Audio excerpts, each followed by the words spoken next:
Born from the aspect of justice, Kayle has taken up her mother's sword and vowed to purge the land of evil in an unrelenting crusade.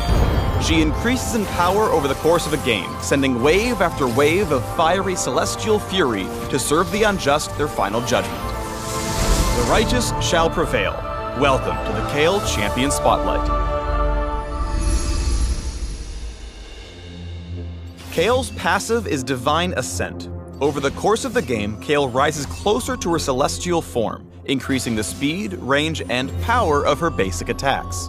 As evil grows, so shall I.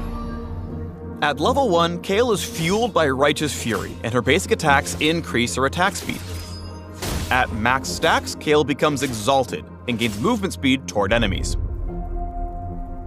At level 6, Kayle flies on 2 sets of wings, and when exalted, her attacks launch flaming waves that deal bonus damage. At level 11, Kayle's helmet comes off and another pair of wings appear, signaling that she now attacks from range. At level 16, Kayle transforms into a true champion of justice, wielding 2 swords, becoming permanently exalted, and dealing true damage with her waves of fire. Kayle's E, Starfire Spellblade, has a passive and active effect. Passively, her basic attacks deal bonus magic damage. When activated, Kayle's next basic attack becomes ranged and deals a portion of the target's missing health as bonus damage. After ascending to level 6, this attack damages enemies next to the target as well.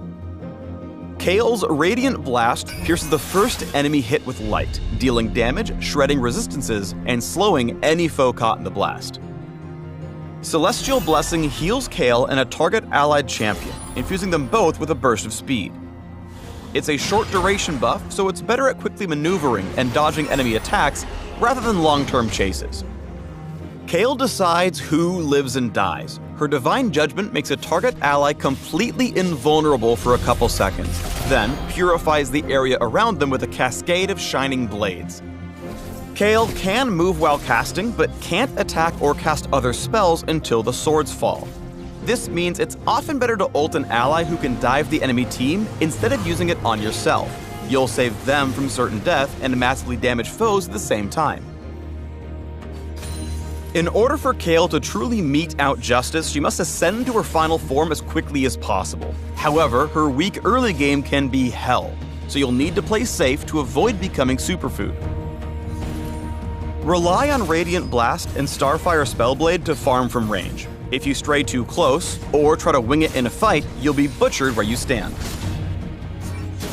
Calling on allies for aid can spare you the worst of your rough early game. Use Divine Judgment for a clutch intervention, then turn the fight in your favor and get the kill. The Righteous really shines once she reaches level 11 and starts to outscale enemies. Tower dives are no trouble thanks to Divine Judgment, and your rapid-fire attacks will melt enemies easily. Exaltations all around. Once Kayle's apotheosis is complete, take your crusade across the map for the final victory. Lead your own team into the fray, protecting critical allies while condemning your enemies to a swift execution.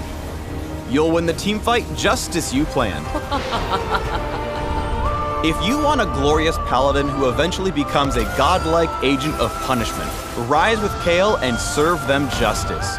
For more info on the Righteous and her fallen sister, soar to the links below. And remember kids, Kayle is good for you. Spinach is better.